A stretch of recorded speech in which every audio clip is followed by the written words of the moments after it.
Это программа «Актуальное интервью», в студии Иван Лазаренко. Здравствуйте.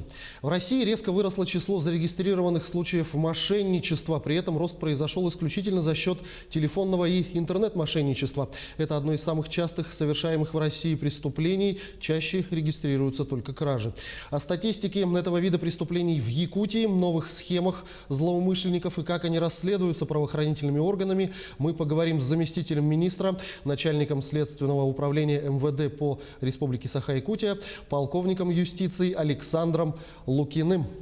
Александр Иванович, здравствуйте. Здравствуйте. Здравствуйте. Расскажите, насколько возросло количество обращений граждан по случаям мошенничества в последнее время у нас в регионе?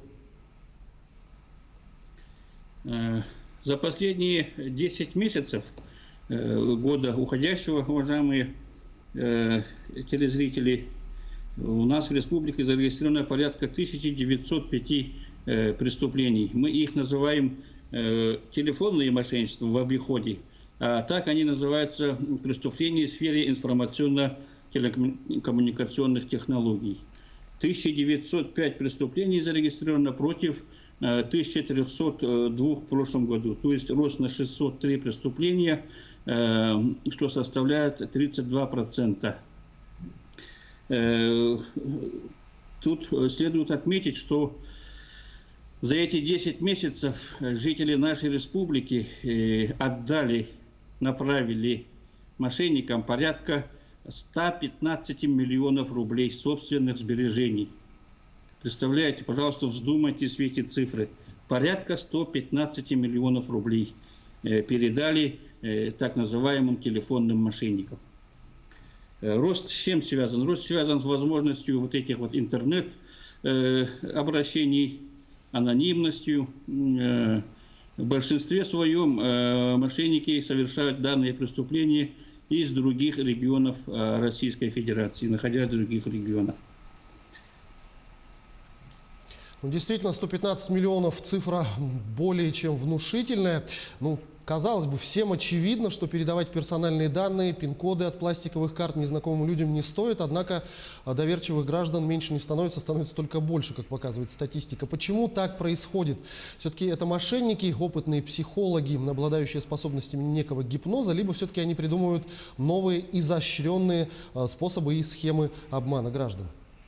Мошенники являются действительно, да, вот правильно отмечено, хорошими психологами. В первые минуты разговора, общения по телефону они уже узнают, с кем они разговаривают, как нужно себя вести, кем нужно представиться и в каком ракурсе нужно вести разговор с тем, чтобы овладеть. Даже они предположительно задают такие вопросы, как: а есть ли у вас еще другие карточки банковские, в каких банках они имеются? То есть здесь действительно, и потом надо учесть, что работает целая команда, создаются целые инсценированные спектакли как бы для совершения данных видов мошенничеств, для похищения денежных средств граждан.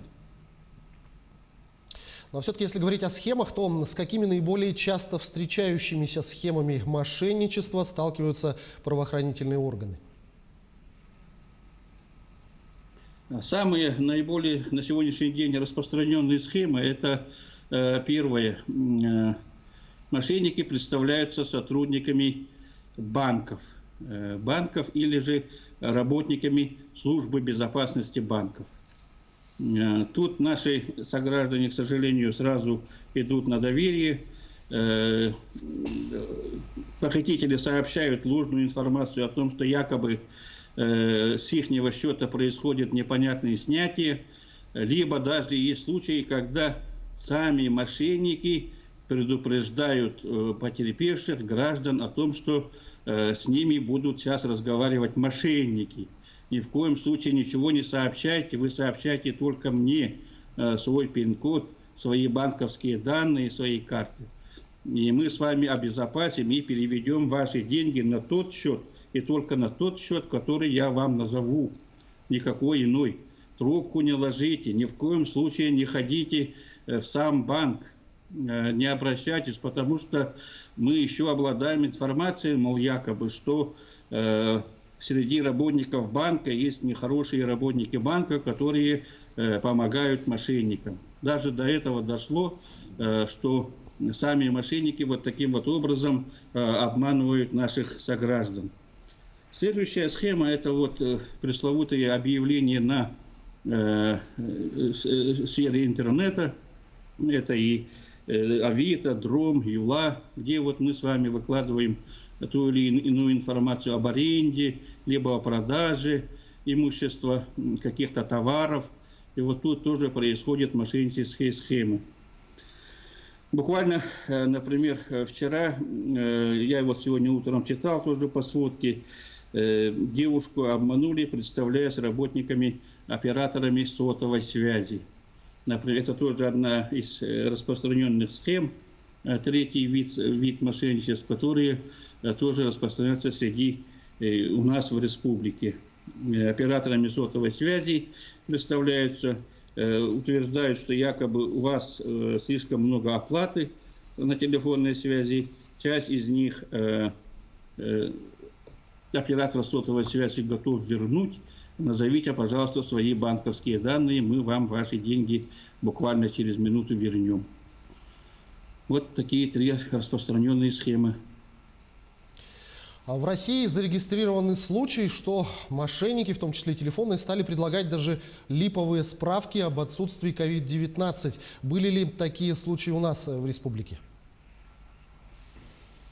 Нет, таких случаев, прямо скажу, не было.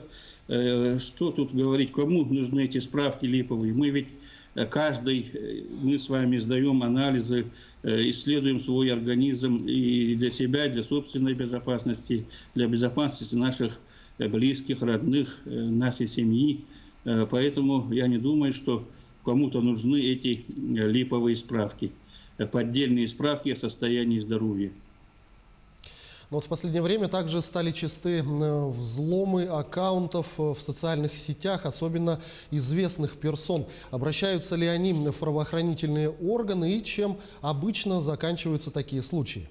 Я, например, лично сам и руководство министерства ежедневно мониторим оперативную обстановку.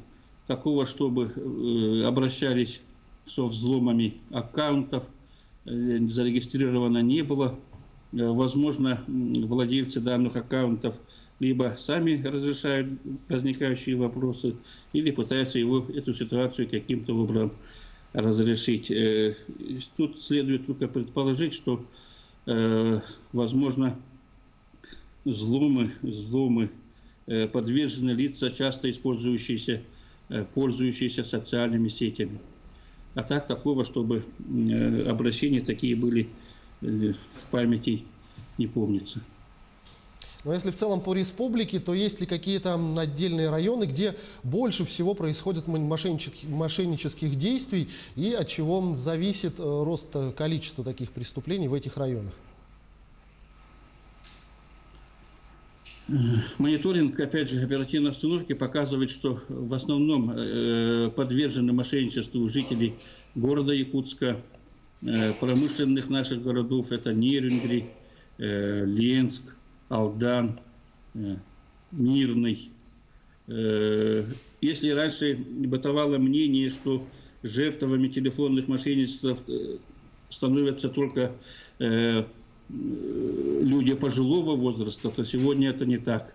Сегодня в основном, к сожалению, и в том числе жертвами мошенничества становится работоспособная, работающая молодежь в том числе.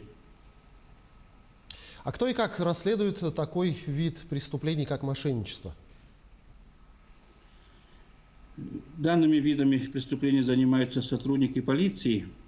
Это и участковый, это и управление уголовного розыска, следователи, дознаватели расследуют данный вид преступлений в зависимости от способа и в зависимости от суммы похищенного. Кому-то ущерб значительный, для кого-то незначительный бывает. В таких случаях дознаватели занимаются. Для расследования данного вида преступлений созданы приказами министра внутренних дел Российской Федерации, приказами министра внутренних дел по республике Саха-Якутия, специализированные подразделения, которые как раз-таки отвлечены от иных преступлений и занимаются только данными видами преступлений, ввиду их роста, опять же. Ну а как часто выявляются мошенники и что им грозит в случае доказательства их вины? Какая предусмотрена статья и какой срок может быть тюремный? Ну, по итогам 10 месяцев, опять же, года уходящего, следует отметить, что раскрывается, к сожалению, только 30-35% данного вида преступлений, то есть 2/3, да, третья часть. Что касается ответственности, то Уголовным кодексом Российской Федерации предусмотрена ответственность, это статья 158, часть 3, 4, или статья 159 Уголовного кодекса, до 10 лет лишения свободы. А можете ли вы дать какой-то универсальный совет нашим телезрителям, который поможет избежать все-таки мошеннических действий и уберечь свои деньги и нервы? Ну, что хотелось бы сказать для жителей республики, чтобы уберечь деньги. Уважаемые телезрители, ну, в первую очередь, естественно, надо очень внимательно, если вы уже подняли трубку, внимательно прослушать, никаких действий не совершать, а еще лучше положить трубку, если поступил такой звонок, и перезвонить на имеющийся у вас номер телефона официальный банка, либо, если есть возможность, если это так нужно, для банка и для вас, сходить в ближайший офис и навести справки, кто звонил, почему звонили, что хотели. В общем, сделать все, чтобы во избежании утраты денежных средств. Очень популярна сейчас использование так называемого мобильного банка. Да, очень удобно, оперативно, но этим и пользуются, к сожалению, на месте не стоят злоумышленники и похищают деньги, именно пользуясь наличием так называемых мобильных банков. Поэтому здесь следует тоже с этим мобильный банк, это тот же самый кошелек или те же самые ключи от квартиры, от дома, которые мы с вами лишний раз никому не передаем, не передоверяем. Здесь то же самое. Надо быть очень и очень внимательными. Хотел привести пример. Например, вот бывают случаи, когда потерпевший, ему звонили, поднимает трубку, общается, переводит энную сумму, банк, увидев перевод, блокирует перевод данный. Нет, гражданин идет в банк, устраивает там, мягко говоря, скандал, заставляет разблокировать и продолжает дальше направлять деньги мошенникам. Есть и такие случаи. Александр Иванович, я благодарю вас за беседу. Спасибо, что ответили на наши вопросы. Всего вам доброго. Спасибо, спасибо. Это была программа «Актуальное интервью». На новых схемах мошенничества и как они расследуются правоохранительными органами мы говорили с заместителем министра, начальником Следственного управления МВД по Республике Саха-Якутия, полковником юстиции Александром Лукиным. Берегите себя и своих близких, обязательно носите маски, дезинфицируйте руки и соблюдайте социальную дистанцию.